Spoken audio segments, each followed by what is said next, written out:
Bonjour à tous, ici Space Maxstar. Dans cette vidéo, nous allons parler d'un brillant ingénieur en aérospatial, le docteur Wernher von Braun.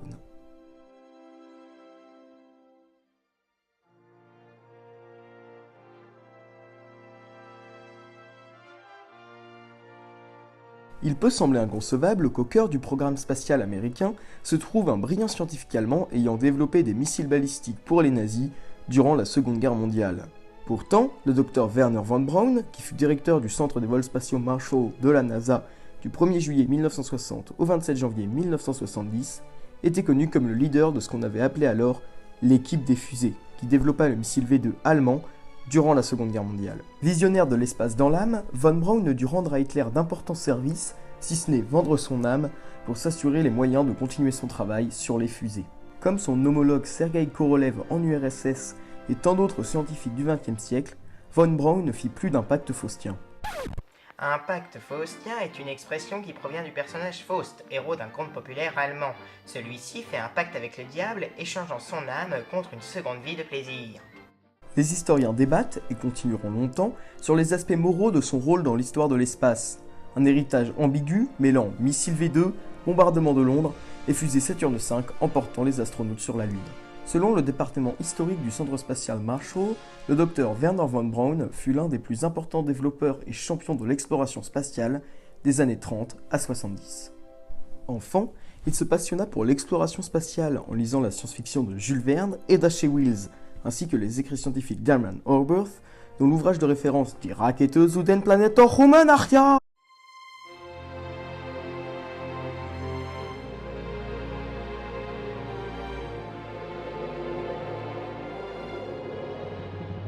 Incita le jeune von Braun à maîtriser le calcul et la trigonométrie afin de comprendre mieux la physique des fusées. Dès l'adolescence, il manifesta un grand intérêt pour le vol spatial, s'investissant dès 1929 dans la société allemande créatrice de fusées animée par Oberth. En 1932, il commencera à travailler avec l'armée allemande à la création de missiles balistiques afin d'assouvir son désir de construire des fusées grandes et puissantes.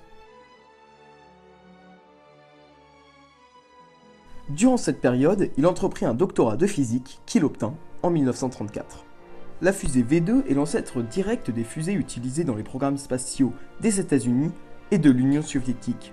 Missile mesurant près de 14 mètres de haut et pesant plus de 13 tonnes, le V2 volait à quelques 5400 km/h et emportait une charge explosive de 1100 kg. Sur une cible située à 320 km, ça fait mal.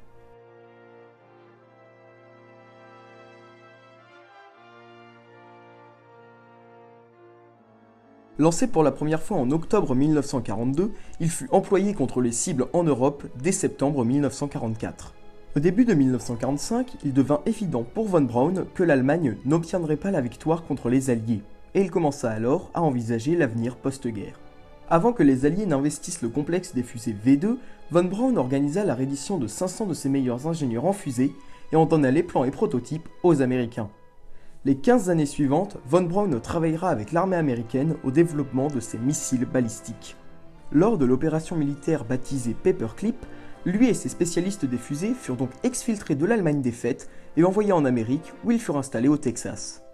Ils travaillèrent sur des missiles guidés pour l'armée américaine qu'ils lançaient de la base d'essai de White Sands au Nouveau-Mexique. En 1950, l'équipe de von Braun partit de l'arsenal de Redstone près de Huntsville en Alabama, où elle mit notamment au point le célèbre Pershing, missile symbole des armes courte portée de la guerre froide.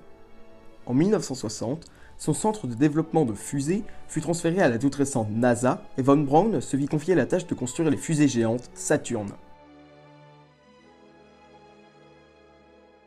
Il devint alors le directeur des centres de vol spatiaux Marshall, dont il dirigea les programmes Mercury, Gemini et Apollo. Il devint administrateur de la NASA en 1970. Von Braun fut aussi l'un des porte-parole les plus remarquables de l'exploration spatiale aux États-Unis dans les années 50. En 1970, la direction de la NASA lui demande de venir à Washington pour superviser la planification des programmes stratégiques de l'agence. Le docteur Wernher von Braun décide de prendre sa retraite de la NASA en 1972. Il mourut malheureusement à Alexandrie, en Virginie, le 16 juin 1977. Cette vidéo est maintenant terminée, j'espère que l'histoire mouvementée du docteur Wernher von Braun vous a plu. Quant à moi, je vous laisse et n'oubliez pas, visez la lune, car même en cas d'échec, on atterrit dans les étoiles.